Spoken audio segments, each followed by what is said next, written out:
Chapter 2 World Record for the Fastest Tryout Ever. At first, I watched through the gate.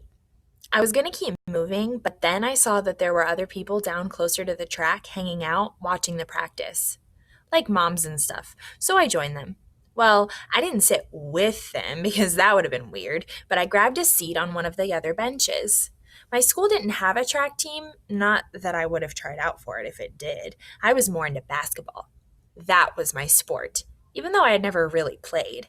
Sometimes on my walk home, I would stop at the court and see if I could get in a pickup game. But no one ever picked me, mainly because the old heads didn't like running with kids my age. But I always had this feeling that if I could just get on, I'd be the next LeBron. But I never wanted to be the next whoever the most famous runner is. I never even thought about it. I looked in the world records book and it says some dude named Usain Bolt is the fastest, but I had never heard of him. My dad never watched running on TV. Are there even any famous runners? Like, seriously? I never heard of none, but judging from the way these kids were stretching and jumping around on the track, some of them probably had. Okay, let's get some high knees, the coach was commanding. He was short and bald, but I could tell that his baldy didn't come from all his hair falling out. He was one of those guys who shaved it. Actually, he was one of those guys who shaved all the hair on his face except his eyebrows, which wasn't a good look. He looked like a turtle with a chipped tooth, wearing a hoop earring and a black whistle around his neck. Up, up, up. There were boys and girls around my age, everybody dressed in shorts and t-shirts, holding their arms out in front of them, doing a jump march kind of thing, slapping their knees to their hands in front of them, doing a jump march kind of thing, slapping their knees to their hands. Come on, Sonny, it's only the second day of practice and you're already slacking, the coach barked at the tallest boy out there.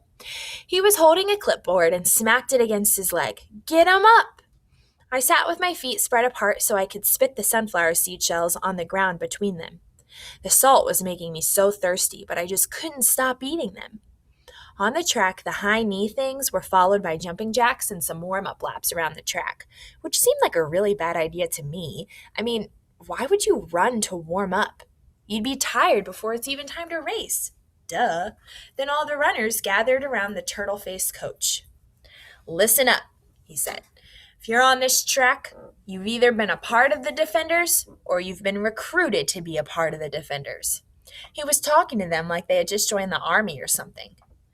I'm sure you all know what that means, but in case you don't, it means that you're a part of one of the best youth teams in the city. We are the people the top high schools come to for talent. And if you go to a good high school and do well on a good team, guess what? You might even get to go to college for free. Don't nobody go to college for free to run no races, I thought to myself, spitting a shell out. I hate when they get stuck to your tongue and you gotta do that spit flick thing. So annoying. A weird-looking kid. I can't really explain what he looked like. Well, let me try. You know how I said Mr. Charles looks like James Brown if James Brown were white? Well, this kid looked like a white boy if a white boy was black.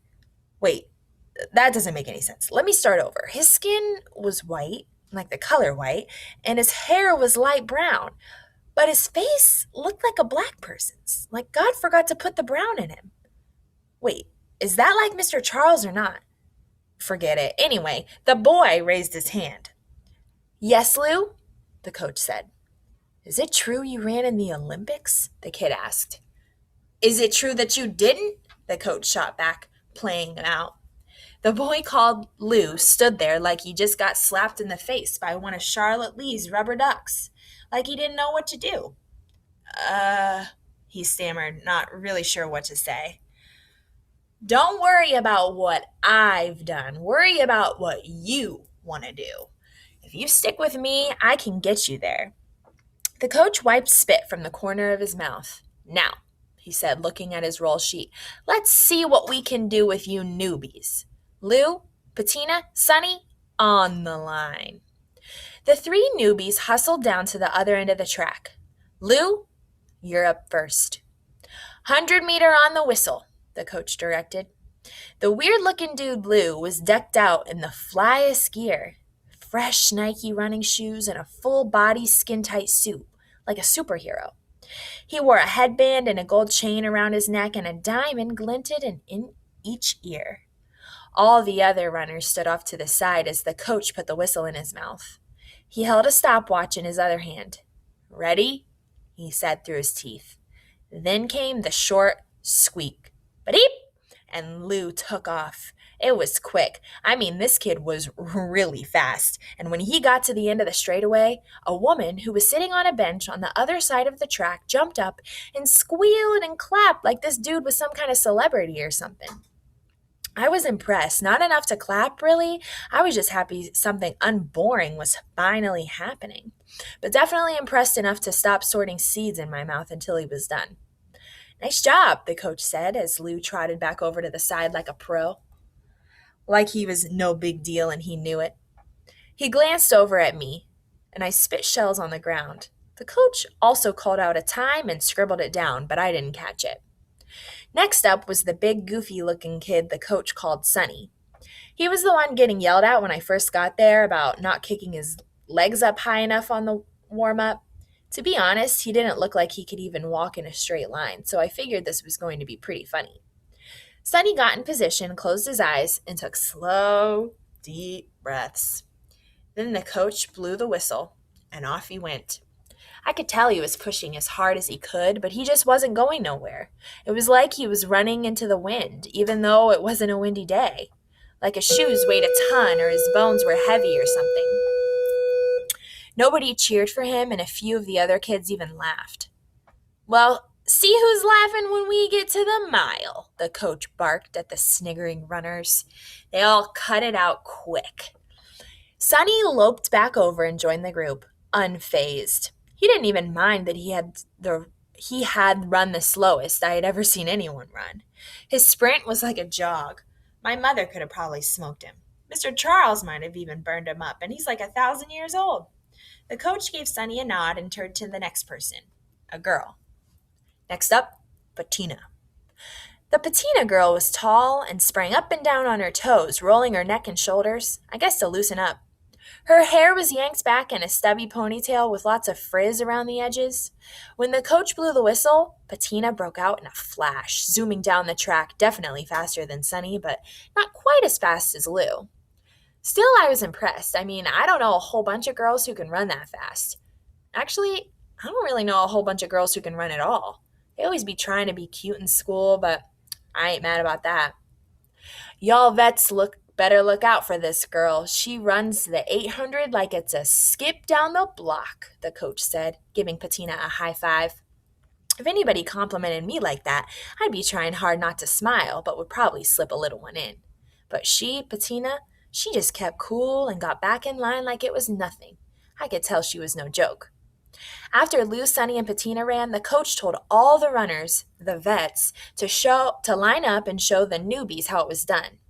So on and on it went, the whistle blowing one by one, boys and girls in the line sprinting down the straightaway, each of their times being recorded. Some were faster than others. Actually, most of the vets were pretty fast, but nobody was faster than the pretty boy Lou. Nobody. And the coach kept saying stuff like, "Lou's still the one to beat," which was kind of ticking me off because, I don't know, it just made me think about this kid Brandon at school who always picked on me. Not even just me, though. He picked on a lot of people, and didn't nobody ever do nothing about it. They just said stupid stuff like, can't nobody beat him. Some kind of rah-rah this bowling ball head coach was kicking about this kid Lou. It's just, I mean, he was fast, but honestly, he wasn't that fast. When everyone had taken a turn, the coach started over and gave everybody a chance to give it another go to see if they could beat their first time. So Lou was up for another go. He did that same cocky swagger over to the starting line, did a few stretches, some jumps, and the lady on the other side of the track screamed again. The boy was just getting loose and she was going off like he was doing something. The people around her looked at her like she was crazy, obviously annoyed. All of his teammates looked on. Some of them seemed to be bubbling with anticipation to see the mighty Lou run again. Others looked over it. That's probably how I looked. That's definitely how I felt. Over Lou, over Brandon, and over anybody else who thought they were unbeatable. Not to mention, I was all out of sunflower seeds, so I had nothing to hold me back from getting up and showing him that he really wasn't all that, and that I ain't never had a running lesson in my whole life and I could keep up with him, if not, beat him. So I stepped over all the sunflower seed shells that had piled up between my feet like a mountain of dead flies and walked, not on the track, but just beside it, on the grass. I lined up with Lou, who now dropped on into his on your mark stance. I didn't need to do all that. I just needed to roll up my jeans and tuck my laces in my high tops, and I was good to go. Coach Turtleface noticed me and called out, "Kid, what are you doing? Tryouts were last week." I didn't say nothing, and the coach followed up with, "This is a private practice." I still didn't respond and just started scrunching the sleeves of my t-shirt up to my shoulders. "Did you hear me?" the coach now asked, a little louder this time. He started walking toward me. The other kids were looking at me like most kids did, like I was something else, like I wasn't one of them. But whatever. "Do you not understand what private means?" the coach jeered. I thought of a funny comeback, but I kept it to myself. "Yeah, man, the track's for runners, not people who want to pretend like they're runners," Lou jabbed, now standing up straight. He looked me up and down and then flashed an arrogant grin. "Just blow the whistle," I finally called back to the coach. He stopped in his tracks and glared. Then he looked at Lou before continuing in my direction, and he pointed his clipboard at me. "Listen, you get one run, you hear me? After this, I don't want to see you around here no more," he threatened. "This is serious business, you understand?" I gave him the whatever face and nodded. He pointed a stupid clipboard at me again like I was scared of that. Please. Then, as the coach headed back to the finish line, Lou shook his head at me and growled, "Hope you're ready to get smoked." This time, I said it. Whatever. And gave him my best ice grill to make sure he knew he didn't scare me. And he didn't. We were just running, not fighting, so why should I be frightened of some milk-faced running boy? Now, back at the other end of the track, the coach yelled, "On your mark." Lou dropped down on all fours again. I just put my right foot forward. "Get set." Lou put his butt in the air. I leaned in. Then, ba-deep. I wish I could tell you what I was thinking, but I can't. I probably wasn't thinking nothing, just moving. Man, were my legs going. I pumped and pushed my ankles loose and wobbly in my sneakers, my jeans stiff and hot, the whole time seeing Lou out of the corner of my eye like a white blur. And then it was over. And everybody watching, all the other runners clapped and hooted, pointing at us both. Some had their mouths open. Others just looked confused. The lady on the other side of the track, not a peep. But all the other people around her were standing and cheering. Lou walked in circles with his hands on his head, trying to catch his breath, panting, wheezing out, "Who won? Who won, coach?" I don't know, son. It was pretty close." The coach said it like the words were sour in his mouth. I walked back over to my bench, grabbed my backpack, and to keep my part of the deal, headed out. I'd made my point, and it wasn't like I wanted to be a part of their little club. I just needed everybody to know that the fancy white black boy wasn't all that. "Kid." I could hear the coach's footsteps coming behind me. I was still trying to get my heart to stop tripping and my lungs to start working again. "Kid, wait," he said, running up behind me. He was wearing those sweatpants, the swishy kind that every step sounds like paper crumpling. "Who do you run for?" he asked. What? Who did I run for? What kind of question is that? "I run for me. Who else?" I replied. I stopped walking. "No, I mean, what team?" "No team." I see. He glanced over at the track. "So then, who trained you? Somebody had to train you to be that fast." "Nobody. I just know how to run." "You just know how to run," he repeated under his breath, followed up by, Yes, you do." Also, breath talk. "Look, I don't know you. What's your name?" "Castle Cranshaw," I said, then quickly clarified, "but everybody calls me Ghost." But by everybody, I meant nobody except me. That was my self-given nickname.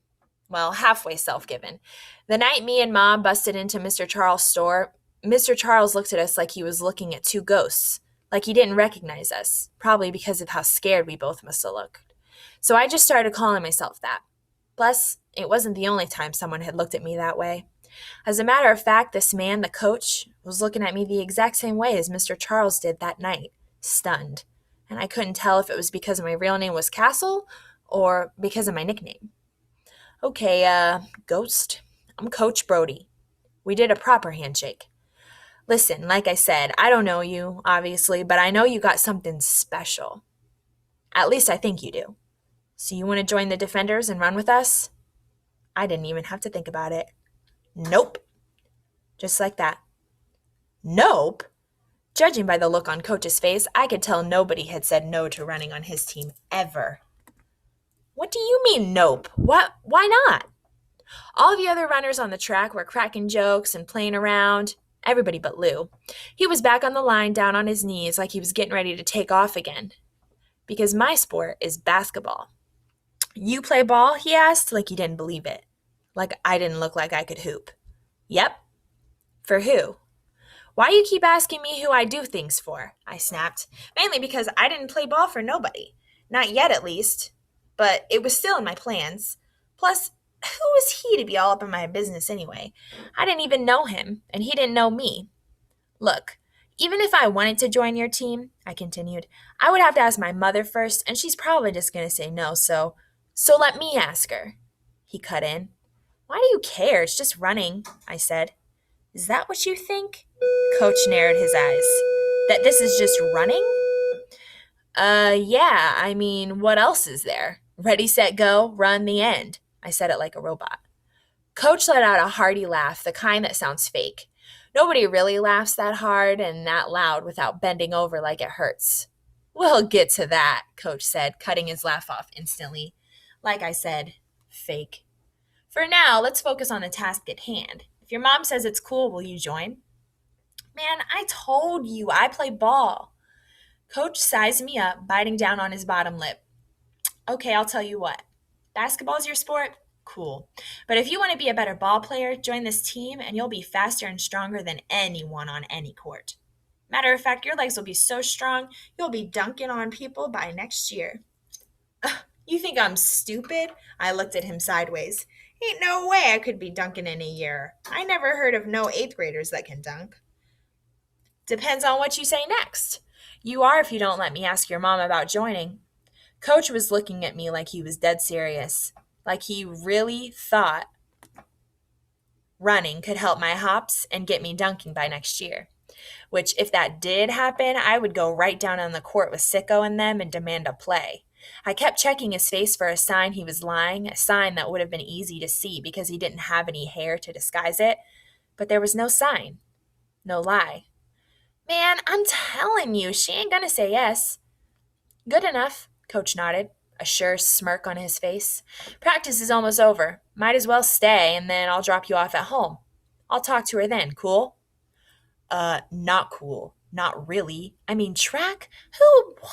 And who was this man? I've seen those weird shows where psychos pose like coaches and stuff and you get caught up, and the next thing you know, my mother's in jail too for handling this dude. I didn't trust him. But on the other hand, I didn't really have anything else to do or nowhere else to be. So I figured it was worth scoping him out and seeing how he acted around all the other kids and their parents. I mean, I could always use the ride home, but I ain't no fool. After practice was done, everybody met up with the people waiting for them, family and friends or whatever. Coach spent a lot of time talking to all the moms and dads, mostly moms, especially of the vets.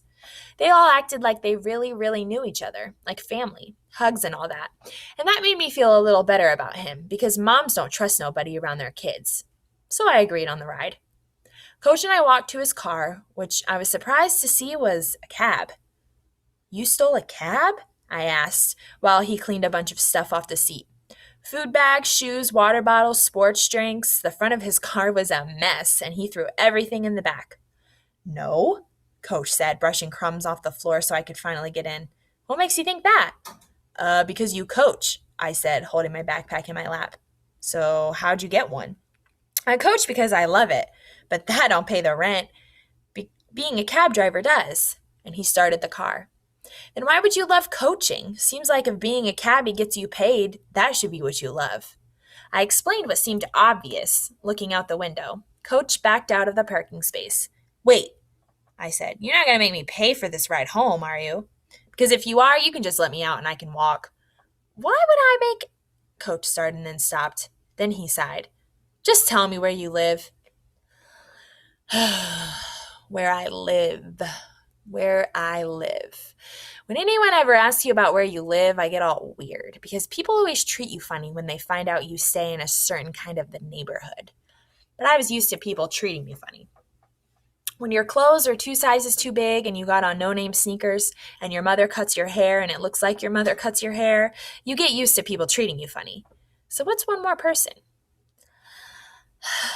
Glass Manor, I said. You know where that's at? Coach didn't blink. Yeah, I know exactly where that is. We didn't really say too much in the car, just zipped from one side of the neighborhood to the other, from the good side to the other side. It was my first time ever in the cab. I was used to walking everywhere, unless I was going somewhere with my mom. Then it was on the bus. Coach talked on the phone most of the trip, judging by what he was saying, what time he'd be home, checking to see if somebody named Tyrone had eaten yet, asking what was for dinner, made me think he was probably talking to his wife. I wonder what she looked like. Probably not too hot, since she married a man who looked like a chip-toothed turtle. Coach was Coach was saying something about gym shoes to the wife on the phone when I noticed a woman walking in white scrubs, white sneakers, carrying a black leather purse big enough to fit the whole world in it, and her hair was cut like a boy's. I tapped Coach on the arm and told him to pull the cab over. Hold on, he said to the person on the phone, and then to me, what? Pull over, I repeated. That's my mother. Coach pulled to the side of the street, and I rolled down the window. Ma, I called out, waving to her. She looked and then looked again, trying to make sure I was who she thought I was. Cass? She said, approaching the cab. What are you doing in a cab? Matter of fact, what are you doing in the front seat of a cab? No, answer the first question. What are you doing in a cab? Hop in, I said. No, you hop out, she replied. Ma. Ma'am? Coach leaned over so she could see him. It's fine, hop in. I'm just giving him a ride home. Then he added, on the house. Coach swiped everything in the back seat to one side as I reached back and opened the door. My mother stood outside the car for what seemed like minutes before deciding to climb in, and even after she did, she kept the door open, one foot still on the sidewalk, so she could jump back out if she needed to. Her bag, which I knew was full of styrofoam containers of chicken and gravy or whatever gross free meal we were going to be having for dinner, crunched on the seat beside her as she finally pulled her leg in and closed the door. How was work? I asked as Coach pulled back into the street. Cass, don't how was work me. Why are you in this cab? And excuse me, sir, no offense, but who are you? She asked. Told you. Moms don't trust nobody around their kids. Coach adjusted the rearview mirror so he could see my mother in the back. I'm Coach Brody, but everyone calls me Coach. I run the Defender City track team. And your son came and sat in on my practice today. Coach threw a quick glance at me. Did you know he could run? Did I know he could run? She was sitting directly behind me, but I could feel the heat of her eyes burning through the headrest, scorching the back of my neck. Yeah, he can run, like really run. My mother just sort of grunted. I knew better than to say anything or even to turn around and look back at her. I just said to Coach, make this left, when we got close to my street. Coach made the left and continued, and I think he's got potential. With the proper coaching, he could be serious. He could be a serious problem. I felt like I had seen this in every single sports movie I'd ever watched. All of them. Ma'am, your son has potential. If this went like the movies, I was either going to score the game-winning touchdown, which is impossible in track, or die. Sir, I appreciate that, but let me tell you something. Cass already is a serious problem, my mom explained, and right now he needs to focus on school, not sports. Right here, I murmured to let Coach know where to stop and let us out. I figured there was no reason to drag this conversation out. It went exactly as I thought it would, so I wasn't even really mad about it. He cut his blinker on, pulled over, and put the car in park. Listen, Coach turned around to look my mother in the face. I totally get that. But what if I made you a deal? He went on. If he messes up in school one time, he's off the team. One time? I squawked. One time. Coach held his hand out to my mother. I kept my eyes forward until I heard the exhale of her breath after a long day. You gonna get him home every day? She asked. Yep. What about his homework? It'll be done. He sounded pretty confident for not even knowing me like that. Coach gave us both one of his cards. I put mine in my backpack while my ma gazed at hers, making sure everything was legit. Then she let out another big sigh, this time probably the breath of a worried mom. Well, at least I'll know where he'll be after school. She gave in.